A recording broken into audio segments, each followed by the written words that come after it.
So a few months ago, Ugreen sent us the HiTune T2, and now we have this new one, which is the Ugreen HiTune X6. No, this is not a multiply of 6, but yeah, we only have one unit of them. So it does come with quite a lot of features, so let's unbox it and see what this has to offer.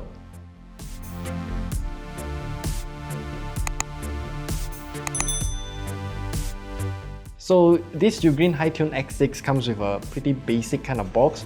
Opening up, we just leave this here, and we can see there's this piece of paper that tells you all of the gestures that you can do with the HiTune X6. Here is the earbud itself. Oh, the whole thing came out, but okay. And then we'll also leave this aside for now. One more accessories compartment here, which only houses the USB Type-C cable. Not gonna touch that. And then another user manual. We'll see if we're gonna need it because we already have all the gestures here. And the case, it's pretty basic, I would say. Two-tone design, grey and black, made out of matte plastic, so it's good as it wouldn't catch fingerprints and it also doesn't catch hairline scratches that easily. Okay, so a stylized indicator LED at the front, one button at the back, and also a USB Type-C port. Pretty standard. Opening up, wow, the hinge is good. It locks in place and then it doesn't fall off, which is really nice. There's also ear tips that you can change on this cradle here, so I think I might change to the smallest one a bit later. So we'll just pair it with the phone and see how things go right now. So before we do any sound tests, we'll need to take a look at this earbud first, and I would say it's pretty standard in terms of design. So yeah, a little protrusion here, and then this little P-port looking thing, and then the ear tips though, it's pretty thick and it's slightly oblong in shape, which will, I think, fit the ears better, and also the microphone is pointing downwards towards the wearer's mouth, so it should also provide a better microphone experience. And like what I mentioned earlier, I'm just gonna change the ear tip size because I think the medium one is a bit too big. There's a total of 3 different sizes for you to choose from. The medium size is pre-installed, but I am a small ear hole guy, so I don't know if that's an appropriate word, but yeah, I'm gonna use the small size. Okay, so I've changed to the small ear tips, left, right. I like the color coding here since the red color here is red, right side, not red side. Okay, so wearing it on my ears feels very comfortable. I don't think it's gonna come out anytime soon because it's quite tight in there. So I'll start playing some music. Sounds good actually. So a few of the shortcuts that we have here is to single tap on the left and right to play or pause the music, triple tapping on either side to go to the next or previous track, double tapping for volume adjustment. That's about it. So how do I turn on noise cancellation? So I need to do this for 1 second.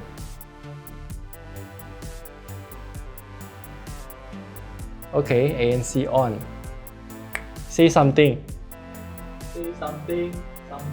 I can still hear a bit, and it sounds a bit weird since everything is a bit muffled. But it does work. It does sound a lot more silent.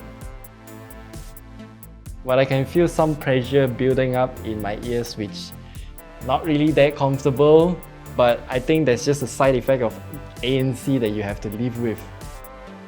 So from a quick test, the ANC seems to be working really well. It's just not something that I prefer since the pressure buildup is a bit too intense. So to change to gaming mode, we have to quadruple tap on both sides 4 times, quadruple tapping. Okay, so gaming mode is now on. Let's just do some quick latency tests and see how things go.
There is certainly some delay.